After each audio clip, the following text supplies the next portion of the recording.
Hi, everyone, and welcome to the I Am Landscape Growth Podcast, where entrepreneurs help entrepreneurs grow faster, better, and stronger in the green industry. From leadership to sales to recruiting and operational excellence, we cover the topics holding entrepreneurs back and share how to get past those bottlenecks with the best in the industry. I'm your host, Rob Murray, co founder and CEO of Intrigue, a digital marketing company focused on helping landscape companies grow. So sit back and enjoy the show.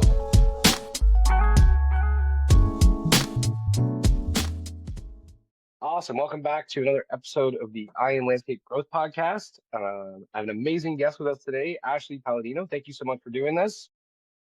Thanks for having me, Rob. I'm excited to be here. Sweet. Ashley runs an amazing landscape company in Omaha, Sun Valley Landscaping. You've been with the company 14 years. That's correct. Yep, 14 years, and this is our 30th year in business. Amazing. Okay, so as we have to start, just so the audience understands who they're listening to from a perspective, how'd you get into the landscape industry? And then what are you guys focused on now in terms of core focus of the business and what you're trying to grow? So 14 years ago, out of college and things, I really had no desire or want to go into the horticulture industry. I didn't even honestly know it was a career path back then. And I used to own a corporate event planning company. I met Paul Friend through a mutual connection. And at the time, I was actually looking to exit my company. I had small children. So for me, evenings, weekends, the hours that I was putting in as a corporate event planner wasn't really jiving with my schedule with my kids. And I was kind of just looking for something else. And I didn't really know what that was. I knew I wanted to help or be a part of like a small business growth type situation. I had done that with another partnership years ago. And so I was really kind of looking for the right fit, I guess. And so Paul and I met over coffee one day, and I basically told him I don't know a lot about landscaping, but I think I can help you with your business. And the next meeting after that, he had all of his P&L reports ready for me, his balance sheet. And he was like, "Here we go. What can you do for me?" He was kind of at the point, where he was that one owner bottleneck. He was at about, $1 million in revenue, really stuck, couldn't do it by himself anymore. He wanted to grow. He had this vision for the company. And here we are 14 years later. It's been kind of a wild ride. Into a couple of years into that partnership with him and I, we met Hugh Morton, who owns Sun Valley Natural Stone, which is here in Omaha, about a 5-acre supply yard. So they specialized in design work and sold boulders, flagstone, bulk product, things like that to other contractors. And Paul was doing more maintenance side of things. So really, it was just kind of a natural partnership for the two of them. We decided to merge those two businesses together in 2012 and create Sun Valley Landscaping, which is our brand now.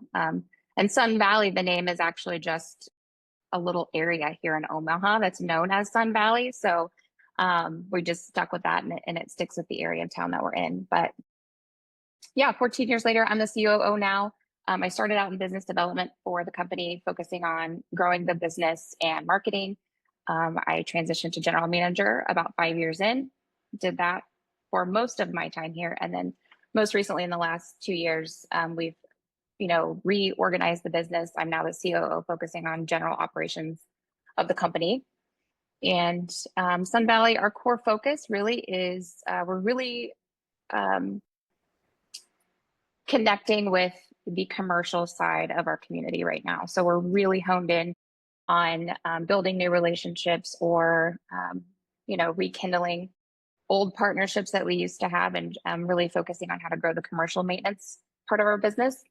And then our design build side is mostly residential. So we're really just trying to get the right kind of leads and right kind of work and continue to scale that side of our business as well. Awesome. And what size are you now and where are you trying to go to? We'll be at about 9.7 million. We wanted to be at 9.7 last year, but we had a rough year like most contractors in our industry. We really took a big miss on our project sales and started off a little slow this spring with that, but things are looking awesome right now. We're projecting to do about 9.7, and we're looking at about a 12% growth year over year right now. Great. And you're on your way to 20, I think is the goal for Our 10-year what goal year? is 30. 30, So right? Okay, that's it. yeah, yep. So we do have some big growth goals. And one of we sat down with our leadership team actually this last winter in our annual planning, and we said, let's pick a number that scares us. And we stuck to that 30 number. So we figured it was kind of good timing. It's our 30th year in business. We're going to go for 30 million in 10 years. Let's do this. Awesome. So you have some work to do. I We love do. it though, because like when you talk about, you grow from 1 to 10, um, that like 0 to 1 is really difficult. 1 to 10 is very difficult. 10 to 30 is not going to be it's not going to be easy. But it's definitely a cool path. And like, I really appreciate you coming on to share your story because there's not a lot of landscape companies that make it to 10. And so hearing, the stuff that you have had to move through, learn from, fail at in order to get from 1 to 10 is pretty much essentially the whole point of the show. So thank you for doing this. Before we get into it, though, you also are involved in the industry, not just from a business perspective, but also from like an association, volunteer, mentorship, like leadership. Like, what are you doing, stateside, national? Just help people understand a little more about like how you're involved and what that's kind of done. Yeah. Well, I remember when I joined the industry 14 years ago, I was surprised at the lack of professionalism in the industry. It was way different than what it is now, to be honest. So one of my first things like I wanted to tackle, not just locally, but nationally, is just I wanted to connect with other business owners in our industry. I wanted to raise the level of professionalism. I wanted to raise the level of how all of us landscapers look when we're out there, how we present ourselves, how we price things. And so I quickly figured out the way to do that was to start getting involved in associations and connecting and networking with people. So Paul and I actually started going to Louisville back in the day. I think it was NALP or maybe it was Planet. No, it was Planet back then. And then it became NALP. So, we started going to some national conferences where there was education and, opportunities to network with other people. And I quickly realized, wow, this industry is a lot bigger than what I had ever thought. So it just really motivated me. I'm definitely just a natural leader. I'm like, if I can help people or if I can learn from people, I want to connect with others. And so it just was being involved at that level was just natural for me. I started volunteering on what was an education committee back then. So helping, suggest programming and different standards to the board of directors for NALP or what was Planet back then. And then a couple of years after that, there's an opportunity for me to get involved here locally on our state association, which is very small in the state of Nebraska. But and I've been on the board of directors since. And so I've, helped navigate a lot of changes for our local industry here from what can we offer to the membership. We have greatly improved the local education and the CEUs that, architects and horticulturists have here locally. And most recently, one thing that we've brought at a state level, which I was inspired, from going to NALP and knowing people in the association, was bringing legislative content here locally because nobody was doing that for our industry here in Nebraska. So that's one thing that we've really been working on in the last years, and we've gotten great feedback on that. So, those just a couple of ways that I've been involved. And then through those efforts, I've just been able to connect with so many people that has allowed me to just learn and take what I've learned and apply it to helping other businesses, whether I'm on the board of directors or participating in, a committee or whatever it is. Yeah, it's awesome. And I've said this in a lot of other episodes, but it is fascinating the correlation of leadership at a association, whether it's state or national, and success. There is a very strong correlation to the people that grow the strongest, not necessarily the biggest, but the strongest, being exposed to those folks that are in leadership positions at state and national level. So I just think it's another testament to modeling kind of what's involved to make this happen. And so if you're listening and you're not involved, maybe consider getting involved even at committee level to start with. Okay, so the point of the show is to try to understand the primary growth constraint that's holding entrepreneurs back in the green industry. Going from 1 million to 10 million is no small feat. What do you see as the thing holding people back? Yeah, I like to tell myself that that 1 to 10 is going to be way harder than it is going 10 to 30, but I don't know. When people are like, how did you do that? How did you get to the 10 million? It's like such a blur. It's funny. Um, but when I really, really think about it, you know, some of the biggest challenges that we had initially, like I had mentioned before, Paul was doing all of it himself, right? So he was the bottleneck. Hugh, the partner that we, you know, merged with in 2012, was the bottleneck. He was doing all of the things too. So those initially were our biggest challenges as a, you know, $2.5 million business when we merged. And figuring out how to navigate that along with a lack of leadership pipeline and management pipeline, right? And I personally don't know that for us that hasn't gone away, that leadership pipeline potential problem. We've gotten better at it, but we need to work on that if we're going to scale to 30. So I think one of the those are two of like the biggest constraints. And I think for smaller businesses, anybody I talk to that's, you know, below that $5 million mark, and if they're struggling, typically the conversation has to be the owner needs to have some ability to look at themselves and realize that they probably are in the way of that growth. That is the growth constraint usually is the business owner. So, you know, but it's kind of a weird thing because it's like the chicken or the egg. You have to be ready to invest in leadership too. You have to be able to invest in someone that's going to help you remove those bottlenecks or remove you as a bottleneck. So that's one thing we dealt with, and we did a good job, I think, of navigating that in the first, you know, few years of our business. And once we got through those hurdles and we had some honest conversations with ourselves, we were really able to grow fast. But I do think I think for small business owners, that's one of the biggest growth constraints. Yeah, it's interesting. I always say that there's no right answer to this one, but I think that's the right answer. It is fascinating how the folks at your size, or maybe a little bit past, or even a little bit less, but still close, all say the same. Like Yeah. that is the same sentiment. Whether it's the same words or not, it's a little bit different. But for the sake of argument, it's all the same sentiment. So then, why don't we just walk us through this? Help us figure out how to do this. So like, we got an audience of folks listening to this thing, and they might be saying to themselves, maybe that's me. I'm the bottleneck. And so Yeah. then, what do I do? Like, you know, a lot of times people are like, I have to do everything. You know, like they Yeah. maybe don't have the age old adage of if you want to do it right, do it yourself. Like that maybe is a bit extreme, but they're like, I can't find somebody who can take this off my plate. I feel like I have to do it all. So you start to look at this thing and you look at, you know, two businesses that came together, both bottlenecking, like the owners were both bottlenecking. They had the, you know, privilege of finding someone like you to come in and start to look at the business a little bit differently. What did those earnest conversations sound like? You know, what did Paul focus on? What did Hugh focus on? What did they take off their plates? How did it get started? Mm-hmm.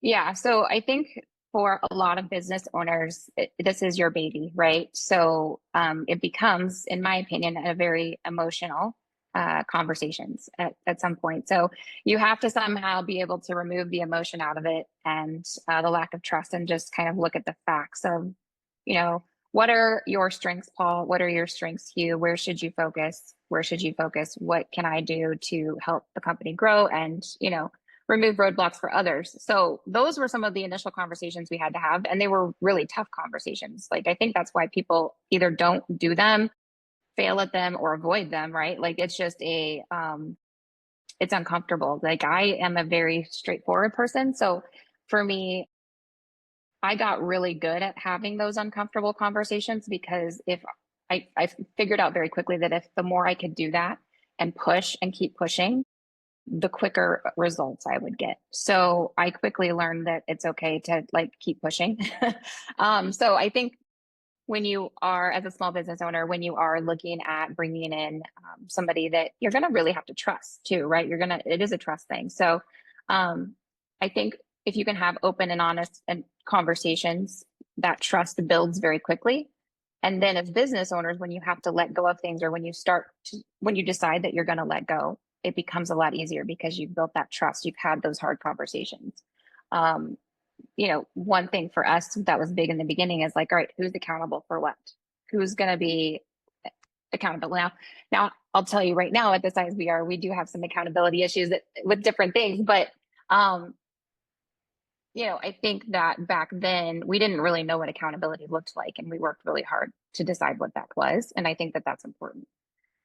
So yeah, I think for me, it's about building trust. You have to, one, be able to afford somebody, or not afford it. You actually need to invest in it and understand the value of investing in somebody who is going to be next level for you. And then you have to figure out, how can I build trust with that person so that I'm comfortable with letting go of the things that I need to let go so that I can focus what I'm good at. And, that might be sales, and that's great. And so, then what are the other things that you're touching as a business owner that does not involve sales? That's not in your lane. You need to figure that out and figure out who's going to be accountable for those things. And so what was it in the case of Paul and Hugh, and with you as like essentially like the third leg of the stool? How did you decide to divide and conquer out of the gate when you're at that 2.5, when you guys first merged and you started having these conversations? Like, what was the path? Not to say other people needed to take the exact one, but just to kind of illustrate how the group, the three of you did it. Sure. Yeah. And it's also a little weird because like usually you don't have like three people trying to be in different leadership positions in a small business. So, but Hugh is a designer, right? He loves landscape design. He also created the supply yard here that we have on site. So like that was kind of his child, I guess. And we decided that Hugh was going to focus on landscape design sales, right? And mentoring other designers that we bring into the company. And that has continued to be his role. We have he does put on the ownership hat. Like, he will still sit in on level 10 meetings. He'll still come to planning meetings and things like that. We have separate ownership group meetings so that he can wear that ownership and have those conversations. But for 90% of his life here at Sun Valley, he is selling, right? And designing work. So that left Paul and I to figure out where our strengths are. For me, I'm definitely an operations person. I'm an executor. I am very decisive. I'm process oriented. I can look at the bigger picture and, see the lanes and the path that we need to go. And Paul, definitely, if you know him, he is way more visionary and way more up in the clouds. I tell him all the time, I'm like, dude, that's not realistic. So we work really well together. I know that doesn't sound like we would, but you almost need that yin and yang, because if we were both visionary people, if we were both led in that kind of way, I just don't think we would ever get anything done. So we both decided that that's kind of how that would go. And he also sales is also a strength of his. He loves people. He's very charismatic. He loves kind of the business development side of things, the sales side of things. So he does lead our account managers and our designers from a sales management perspective. And he also wears the hat of CEO. So he's got that visionary, but he's also sales focused. Again, like I said, one of our focuses is these new relationships and things like that. And Paul is really leading the charge on all of that. Yeah, that's really cool. And there's a couple of things you said there, though, I think they're like really important to highlight. One of them, you mentioned the idea that like it's not often where you see a small business with three leaders. But it sounds kind of like you invested in the base, like the foundational base of a organization to grow. So it might not be typical timing for that size to have three leaders, but it almost sounds like it worked out really well because you were able to spread the load over three very capable people. And as you start to understand your lanes and they're not overlapping very much, you can then build the base to grow a team. Absolutely. It felt very crowded back then. I'm not going to lie. But yes, Right. now that like you said, now that we've built that foundation, we really have come into our own specialties. Like Hugh, as an example, does a really great job of mentoring our up and coming or younger designers that we're hiring that maybe are just a few years out of school and have a lot to learn, right? Still in the industry. And he's been, I'm not going to age him, but clearly he was the the person to start the 30-year business. So he's been in it for a while and he's just got a lot of knowledge to share. And so it's something that he's really good at. And it's something I think unique to us. And gives us a competitive advantage because that's one way when we recruit designers, we talk about that as a value add. People know who he is in our community and they're like excited to work under him. Very cool. So then, did having the three of you leading the organization at that size make it tough to be profitable when you were at 2.5 million and you kind of had to grow to the next level in order for the profitability to be able to start coming back to, quote unquote normal? Yes. Yes. We have struggled with that the entirety of my 14-year career here. But we're starting to see the light at the end of the tunnel. But yes, I'm not going to lie. When you have three, executive level people on payroll, that's pretty difficult. Obviously, we have to absorb as much as we can. We have to be as efficient as we can in order to be able to, turn a profit for the company. And so that has been a big challenge. But looking back on it, had we not had the support through those early years, I'm not sure that we might have been a little more profitable, but we wouldn't have been able to build the systems that we needed to at the time to grow. Yeah, well, it's really interesting to say that too, because it's almost like having a clear idea of what the vision is, even if it's 3 years out or 5 years out, it doesn't have to necessarily be 10. I find sometimes with entrepreneurs, they have a hard time building the muscle to get to a 10-year goal. But not to say it's impossible by any stretch.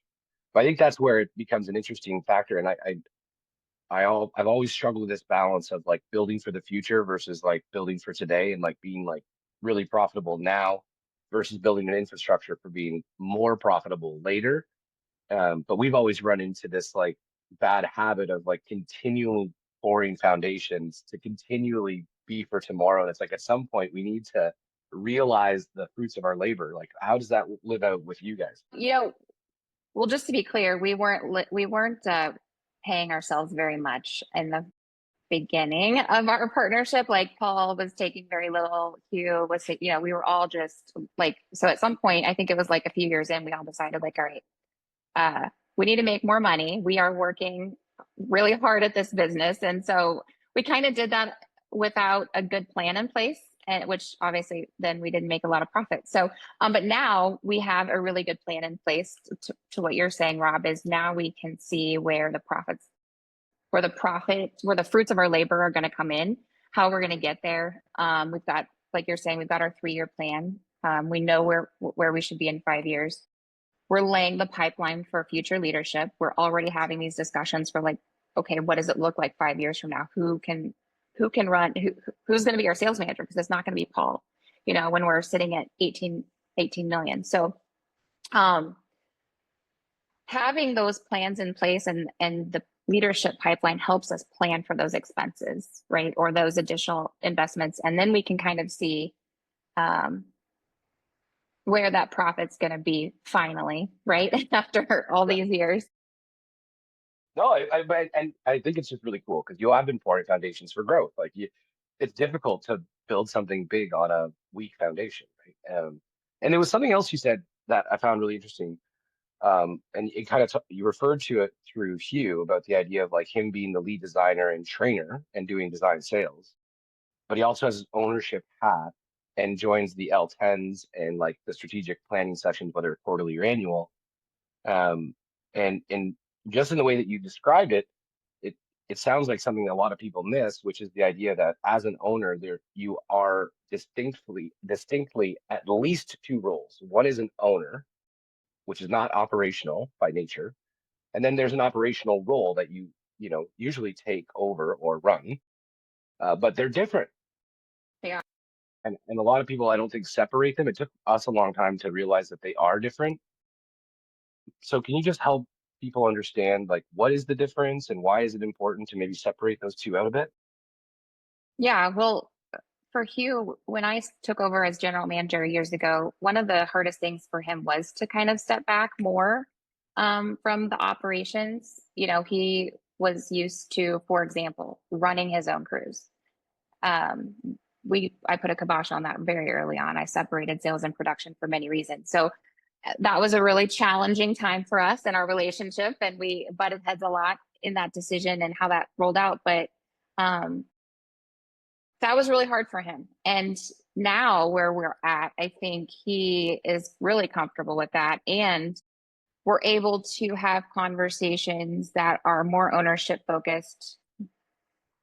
For example, these are some of these conversations you just have to have with just owners. Like, let's just say, we needed to build a satellite location in the next 3 years. We're not going to start talking about that with our team just quite yet until we have more information, until we kind of have maybe some money lined out of how we would even make this happen and things like that. So those are just conversations that you're not going to necessarily have with your leadership team yet. But we do a good job of separating those out, right? Like, we have specific quarterly meetings just for Paul, Hugh, and I to go out to breakfast offsite. We talk about these bigger picture things that we're not quite there yet with our leadership team. We talk about things that just affect the three of us in our relationship. And really, it's a time for us all to focus on our relationship. And then, when Hugh comes into the level 10, he's a part of the leadership team, or, he's in our level 10 landscape division meetings. And so he's putting on more of his salesy hat, and he's not acting like an owner. You know what I mean? Because he's accountable to things just like everybody else is. He sits in his sales meeting and he, has to say, hey, here's where I didn't hit my sales goal this month, or here's where I did hit my sales goal. So he's like everybody else in terms of that. And he's held accountable to those same things that our other designers are. Which is cool, because then you are creating the organization as if that's a role, not a human that's running it. That as a functional role that someone will take over at some point, and how to run the organization like that. That's pretty cool. Exactly. And he will tell you he wants to retire. So he's very motivated by that. So I've heard business partners say that. And in my experience, there was one time where someone was like, yeah, when you're retiring in 10 years. And then like 3 years later, they're like, yeah, 10 years. And 3 years later, like, yeah, 10 years is here. Like, we're year 9. Anyway. Uh-huh. I don't even know what I would do if I retired. I think I'd just do the same thing, maybe a little bit less hours. But okay, so the climate, the landscape industry has been through a lot, right? So you got COVID, 2021, 22, just gangbusters. 23 still strong, 24 a little bit weaker, 25 is like, ooh, it's not bad. The market's decent. There's been some indecision. We went from this really difficult to find people environment to we got to get back to sales and marketing, like legit. To the point where people started emailing quotes during COVID, and then after COVID kept just emailing quotes. Those idea of in-person presentations kind of went to the wayside. What is Sun Valley doing when it comes to customer acquisition? How are you guys going about, whether it's the residential construction jobs or the commercial maintenance jobs? Like, what is Sun Valley doing to acquire customers and grow? Well, I tell people that 2025 is like I finally feel like I felt before COVID. It's weird. Like, I can't believe it's taken me this long. I don't even know what that even means. But Right. Like you're saying, we learned a really big lesson in 2024. Things were just coming easy. We didn't really have to try hard. And we let things like go on autopilot from a marketing perspective. And then people just kind of stopped calling us. Our referral network was kind of tapped, right? We weren't even networking. Like, we weren't even here. I mean, I used to be in different groups and involved with a different board, board of directors and things like that. And I just like stopped doing that after COVID. And so what we changed, we changed our whole marketing strategy, which is great. But we basically said, hey, sales team, like, we got to get out back into our community. We got to show our face again. We have to make new connections. We have to make new networks. And I'm really proud because we've done a really good job of that over the last, we started really hitting it hard last summer, but I saw somebody that I have known in the community for probably 20 years. And she came up to me and she goes, do you know what? I see your people everywhere. I see a Sun Valley employee at chamber events, at BNI, at Center Sphere. She's like, you guys are everywhere. And I was like, that's awesome. I love to hear that. So we've really doubled down on that. We give generous networking budgets to our sales team. We make sure they have nice clothes to wear. We make sure that they're educated on how to network, go in with a purpose. We ask them to bring business cards back, follow up, go to coffee, go to lunch. And it is proving already to really bring us business, to bring us those new relationships that we're looking for. So that's one strategy. The other strategy is we redid our website. Thank you, Rob. And it is killing it. It's beautiful. We get so many compliments on it, and it is performing very well for us so far.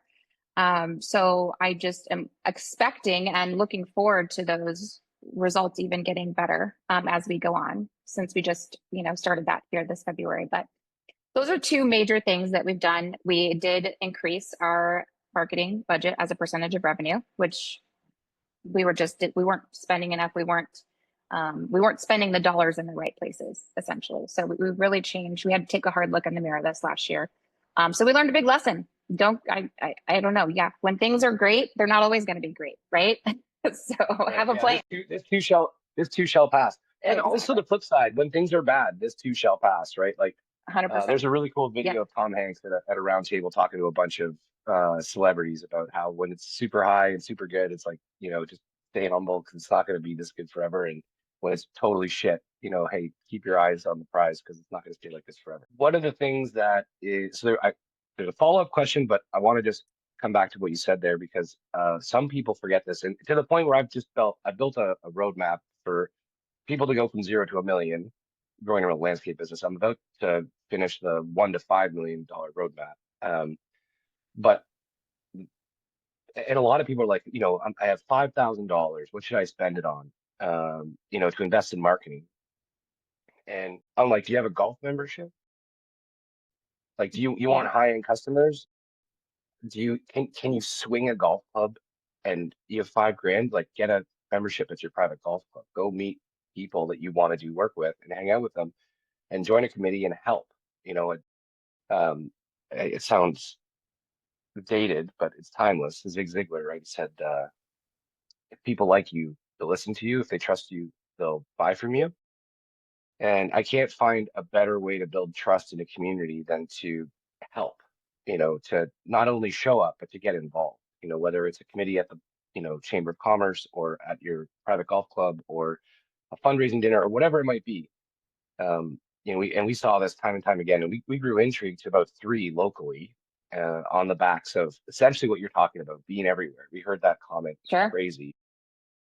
Even now to where we're going, where we're at now, like 5-6 million, trying to do it through North America, we're hearing the same thing. Like we're starting to hear this feedback of you guys are everywhere. Right? So it's a little more difficult logistically. Like, it's a little more expensive to be everywhere when it's North America, but it's still the same thing. It is proven. Getting involved and building those relationships that you're talking about, it just seems like people need to be reminded how important it is to successfully running a company.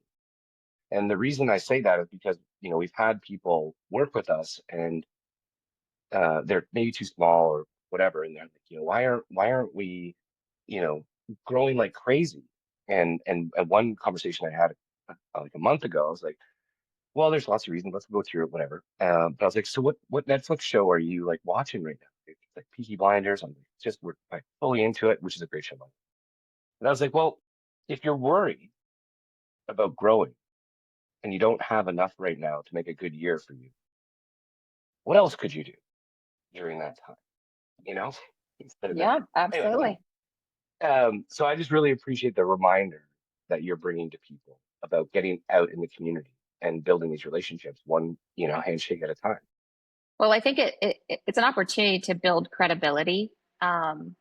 Obviously, you're there to build relationships and things like that and get opportunities. But what we tell people, it's not just about what can you give me, it's about what can I give you. So looking for opportunities to give to others, right? So to build that credibility is to build that trust that you're talking about. And then the rest just comes naturally after you can do that. So that's the one thing we always try to keep in front is like, well, let's always look for opportunities. Like if we have an opportunity to do business with a client, let's do that. How can we do that? Let's we know so many service contractors and we're connected to so many businesses and humans within our community. There's always ways to look for connections. So we're constantly having conversations of who knows this person or who knows this building. How are they connected to us? Who do we know that owns this business? Anybody else connected to them? So we're constantly having those types of conversations. We want to be those connectors for those people that we have those relationships with, because I just think after that, it's easy, right? Yeah, well, you're baking bigger pies. You're making everybody. It's the what rising tide raises all ships philosophy, Sure. which is a beautiful thing. So you talked a little bit about the idea of like, okay, website, and thank you, appreciate the shout out. But like networking budget, teaching your team, training them how to go network. So they're not just saying, hey, do you need any landscape services when they show up at a lunch? So that's all customer acquisition, front door. But then you get into, okay, maybe an opportunity shows up, you qualify somebody, you have a meeting, an estimate, whatever, design. And then you're getting into like presentation and close. What does your team do to get the deal done? So that is a process that we are currently not consistent with. That it's on our one of our rocks this quarter for Paul, Yeah. but we're truly going through this full what does that process look like? I will tell you, out of the 4 new salespeople that we have, they are all doing it a little differently. In general, though, like our process is that close process. Our biggest problem is the time frame, right? People are waiting too long to get their design and their estimate in their hands, and so our sales experience for them is just a little too long, and we're trying to shorten that. We're also trying to make it very consistent. So we're seeing some inconsistencies with how people are. Kids exercise. Do you hear that? Yeah. Kind of like the Alexa. The kids are home from school. They gotta go do their work. Oh, sure. Yeah. Yep. Sorry. But yeah, so our it's a little bit- sales it's just a process little bit is inconsistent, and the close time is a little bit different. So is there anything that you've done, learned, seen to help with that stuff, or that you're working on currently that you could share with the audience? yes. So I have a friend, Nate Moses, who has a really stellar process that he's refined. The accountability is like a card, right? It's like this, I don't even know, 5x7 card that the salesperson takes to the consultation, that first meeting with the customer. And it has like these upfront commitments that the salesperson and the client are going to commit to. And one of those things is, when am I going to get this presentation to you, right? And they write that down. And what is your budget? Let's write that down. And what are the things you want to focus on? Okay, front yard, we're going to wait backyard later. That's phase 2. Okay, let's write that down. So it's essentially like this card that's like 3 sections, and there's commitments, there's the next step in the process, and then like what is the deliverable. And we're looking at something like that. To me, people that I have seen that have a successful sales process have something similar. There's some sort of commitments that you're doing in person at that initial meeting, that you're saying, hey, up front, I'm here face to face, and this is what I'm going to deliver for you and when I'm going to deliver it. And I think it does 2 things. It obviously builds major trust with the client right then and there, because probably not everybody's doing that, right? Not everybody's writing these things down and saying, on this day or this week of, I'm going to have this to you. And then 2, for the employee, our salesperson, it's holding them accountable. It's like, wow, I have to commit to this. And so therefore I really need to make sure that I'm realistic with this. And I'm being upfront and transparent with what they can expect. Yeah, that's super cool. And so then when you do when I'll get the plan or the presentation back to you, are you sending it to people? Are you sending it over Zoom? Are you doing it in person? How do you guys do that? Typically it's in person. Yeah. I mean, if it's smaller stuff, the designer might decide to, send it off in an email if it's pretty straightforward. But anything that requires design work and effort, larger projects we always present in person at their home. Or if we can get them here, sometimes we want to walk them around our supplier to look at different materials. Sometimes we want to pull up plans here, and just maybe we want to wow the customer. And so we want to bring them to our facility to do that. So, and again, this is where I'm saying, like, we kind of need to make some decisions of like, when do you do that and when do you not do that? And we don't right now. Right now, it's like up to the salesperson on how they handle those situations. very interesting that you say that. Before COVID happened, our we measured uh, close rates by in-office invitations versus on-site presentations, Okay. and in-office was like 85% and on-site was like 60. Wow. Now That's that might not amazing. be the same. It might not be the same for you because you're like B to C in most cases, not all cases, but in some cases. But it is something cool to measure for everybody's business, and which is another thing I think is lacking in a lot of companies. You mentioned the idea 14 years ago that professionalism wasn't what you expected in the industry, and how it's changed a lot in landscaping. And man, is that ever true? Like I remember doing my first presentation in 2018 at Landscape Congress and asking who here has heard of Seth Godin or Simon Sinek or Jim Collins, and it was like crickets, like Yeah. nobody. And then the last 12 months, it's like 75% of the room has been studied, at least exposed to these concepts, which is amazing. Um, and so data and close rate by job type, close rate by team member, close rate by size of job. Like a lot of people don't have that info, and that's probably another episode on itself, is like how to It leverage is. data properly. Yeah. But there's one last thing I want to mention. It's like so we've been the last 30 to 45 days for us has been really trying to help our clients make the most out of their leads. And so um, first of all, anybody listening to this, please listen to the fact that I actually did say in person. Yes. Just so you know, please listen to this. This is not me saying it, but it is really important because you can just, there's so many reasons to do it in person. Body language, rapport building, trust building, you name it. And but one of the things I find really interesting is that when the presentation's done, there doesn't seem to be like a clear next step on decision. So it's like, cool, thank you. We'll get back to you. And it's like, great, bye. Right. And it's like, now what? Hmm. And so we've been trying to encourage our clients to say like, hey, when would you like to have a decision made? Yes or no? I love that. Okay, 3 weeks. Okay, great, no problem. Either way is fine. I'm going to put a calendar reminder for a Zoom call on this day, 3 weeks from now, at what time works best for you. Okay, we can do evening or whatever you want. And then if you have any questions between now and then, you've got my info. If you say that you want to go forward, we can either use that time to get everything lined up, or we can have a call sooner. And if you say you don't want to move forward, we'll just delete the event. No big deal. Does that work? And it's been for the folks that have implemented. They say their close rates, the lead time, the close time is short, so they're getting Sure. no's more clearly. I don't think we have data yet on close rates going up from it, but getting the pipeline clean has been at least a good result out of it. I just wanted to Huge. share it. I know people are listening.